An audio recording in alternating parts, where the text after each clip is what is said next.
All right, guys, welcome back to Precision Rifle Load Development. This is going to be episode 4.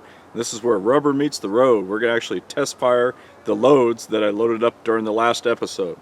Now, my testing procedure is real simple. I just shoot at 100 yards. I shoot from prone with a bipod in the rear bag, and I'm just looking for raw precision at the beginning. I need some data to fine-tune from. So I don't expect to find everything I need to know this first time out, but I'm going to collect some good information. I use load development as an opportunity to check other things and as a way to give myself some more practice. So all my load development testing is going to take place from prone, using a bipod in the rear bag. I think if you shot from a bench, you'd probably want to do it that way, but I don't use a bench. So all my testing will take place laying on my belly in the dirt over there. It's also an opportunity to test my gear and my equipment, so everything's going to be fired through the magazine. All the rounds are going to be loaded right through the same magazine I'm going to use when I'm shooting matches. I've had to start wearing glasses, so a lot of these matches that are sanctioned, you have to wear safety glasses, so these are actually prescription glasses. So this will be kind of a learning experience for me. I hate shooting with glasses on, but we'll see how it all works out. But anyway, this is where it starts to get fun. I'm going to fire 3-shot groups at 100 yards, and I'm just going to move around the target using my scope's turrets to move me around and use one aiming point. So I'll have a camera down at the target, I'll have a camera on me from my firing position. Let's see how it works out.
All right, well, we must have done something right. That was the first test load out of this rifle, out of the 260 Remington.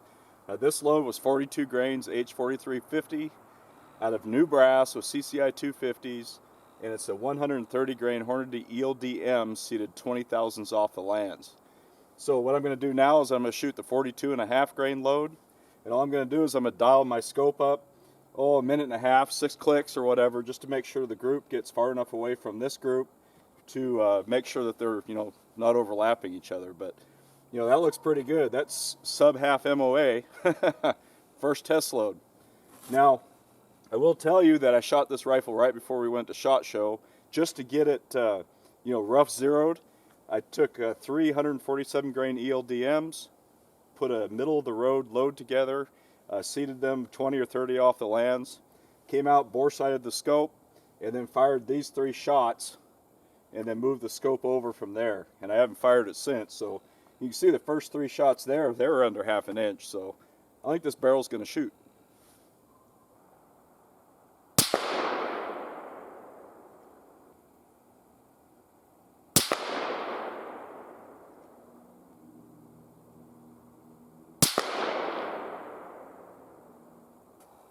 Okay, so that one wasn't quite as good, but ironically, as bad as that is, that's almost within our half-inch accuracy requirement for this rifle. But I'm not going to accept that because I know I can do better than that. A lot of times when I'm working with new brass, I'll start seeing little flyers like this that make no sense to me at all. I don't really get excited about it. What I'll do is I'll run through this load sequence again. What I'm probably going to do is just amp up the pressure on it because I'm not even anywhere near pressure right now. And then see if I get patterns like that. So in the grand scheme of all this accuracy testing, the way I look at it is 1/4 minute group or 1/2 inch group doesn't equal a 1/4 minute gun or a 1/2 inch gun. What I need to see is those kinds of groups all the time.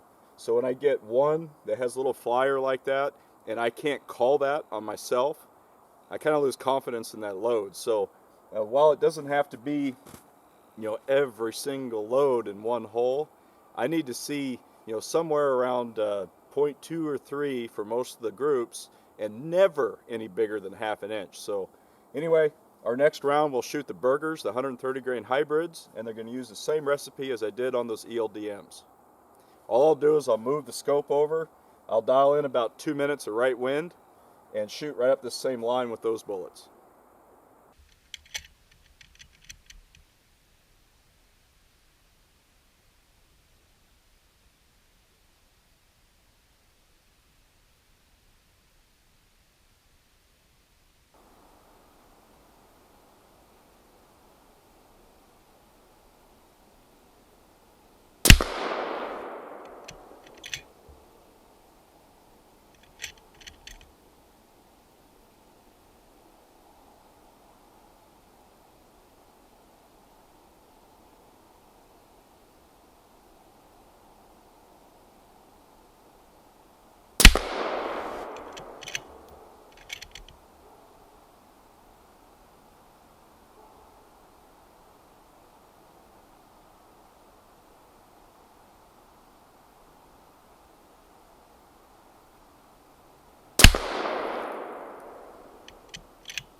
Okay, so that one was 42 grains H4350 with the Berger 130 grain AR Hybrid seated 20 thousandths off the lands.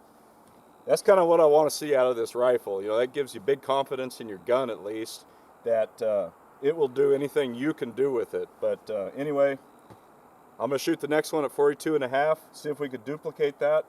But these two groups at 42 grains H4350 look really good, but I don't think they're fast enough. So I don't think we're in the node, or whatever you want to call it, that we're going to end up in. But anyway, this has given me an idea of the precision potential of the barrel, at least, and I know that it's capable of shooting like this.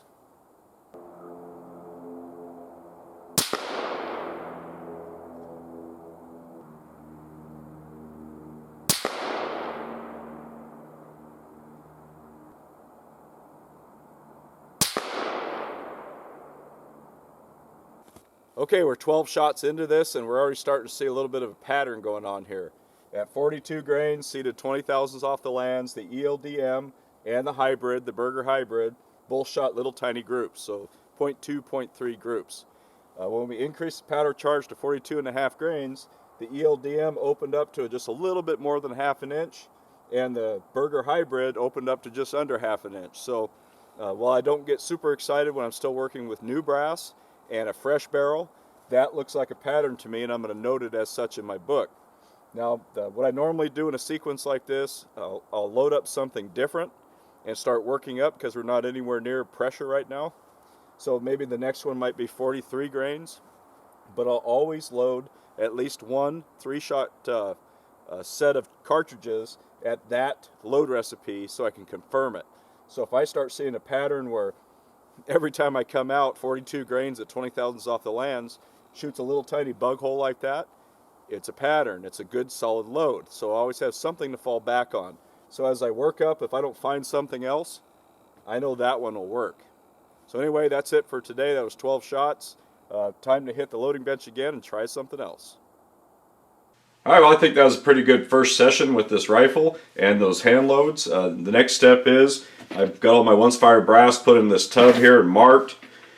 I have my data and all my reloading notes put into this permanent book here. This will be my new load book for this rifle. And what I do is, if you saw my post-it notes on the ammo box and everything, it has all the load notes on there. Well, what I'll do is I'll write down a lot of that same information on the target, and then keep this target with the book. And eventually I'll probably pop holes in it and put it in a binder. But anyway, in that load book, I have all the load details for what I used when I shot it.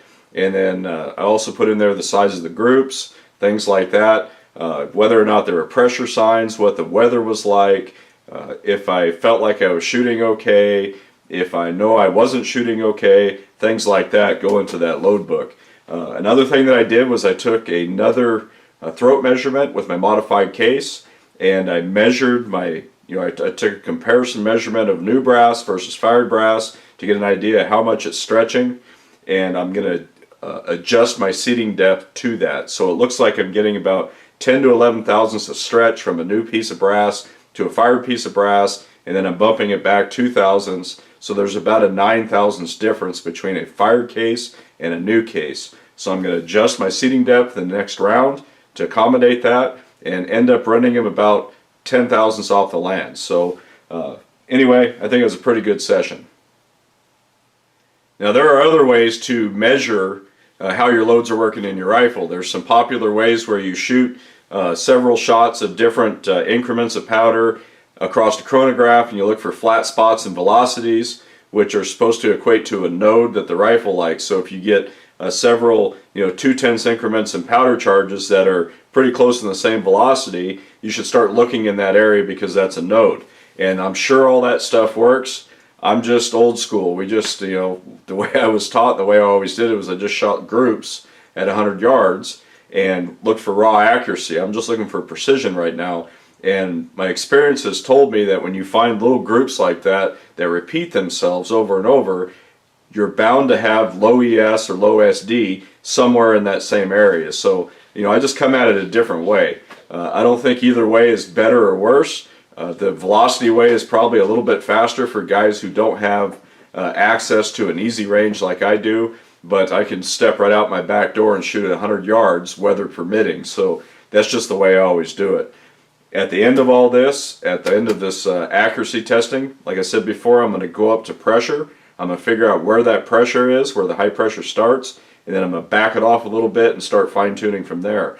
If I get up to that top and the accuracy isn't there, I'm not going to stay there. I'll back down to the next node where the accuracy was still good and adjust my seating depth and my powder charge to get a low ES. So, I'm not out of the woods yet. I've got a long ways to go, but there is a truism, and I believe it, that you can't hand load your way out of a bad barrel. And now I know that I have a good barrel on this gun, so I'm very confident that I'm going to find something I like. The other thing that I just got finished doing was the last cleaning session on this rifle. I went through the full break-in procedure on this and shot the one shot, 3 shots, all that kind of stuff through the barrel. And on this last round, after I shot these 12 rounds, I cleaned all the powder out of it. I scrubbed it out with sweets and looked for copper in the barrel, and there's no more copper in the barrel. So I think I'm probably done cleaning this barrel. But anyway, that's a video for another time. I already have the footage shot for it. I'm going to go in and adjust some of my seating depths according to the freshest throat measurement I have on this, and I have that noted in my book.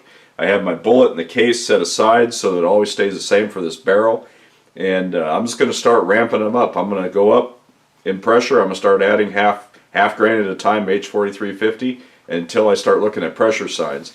One of the things I am going to try to do in this video series is actually go to a hard pressure sign just so I can show you what it looks like, because I know that's a subject that a lot of guys just don't understand. Until you've seen it a bunch of times, you don't really know what you're looking at. And every rifle acts a little bit differently. So this surge in action, I have no idea what it's going to feel like when I hit pressure. I touched on it a little bit outside when I was shooting and during the intro there about the importance of testing your equipment and your hand loads and everything as a system. So, with the PRS rifle like this, we have magazine restrictions. We have to run them out of magazines so that we have enough ammo to finish a stage. So all of my hand loads are going to be run through the magazine, put the magazine in there, close the bolt on around, and go to town. And you'll start to see little things that maybe you need to tweak or adjust in your rifle or in your ammo or in your magazine or whatever. And one of the things that I'm noticing is that the extractor on this is really stiff and has a hard time sometimes slipping over the extractor groove on the cartridge. So I don't know if I have to do something about that or if it's just going to smooth itself out over time. We'll see. But anyway, it's little things like that. The other thing I would bring up is if you're running a rifle that you're going to have a muzzle brake on and a suppressor on, I would recommend that you come up with your load around the muzzle device that you're going to be using most often. So right now I know I'm going to be using a brake on this for shooting competitions because I don't want all that weight hanging out on the end of it. So all my load development is going to be with a brake on it. But eventually, I like shooting with a suppressor, so eventually I'll hang my can on it and see how it shoots with that load as well. It's been my experience that it usually doesn't matter at all. They're both going to shoot the same size group, mostly, but the point of impact will be off a little bit. There's one exception to that, and that is my last barrel for my 260 Terminator. I worked up the load. I pretty much didn't even shoot the gun with a brake on it for the first 200 or 300 shots. It was all through a suppressor, and when I hung the brake on it later on, it wasn't quite as accurate in the group. So that's the first time I've seen that. But anyway, something else to think about. If there's anything you guys want to see in this video series, don't be shy about leaving it in the comments section on this video. You know, this is all driven by you guys. What do you want to see? A lot of this was formed around questions that I got emails about for the last couple of years. So if you have a question, and if you want something in a video that explains something in better detail than I'm going over, please comment on there. Put it on the comments down below the video just so I can see what everybody's thinking. You know, sometimes I get wrapped up in what I already know, and I don't even think to share it just because it's second nature to me. But anyway, as always, thanks for watching the video, and we'll see you next time.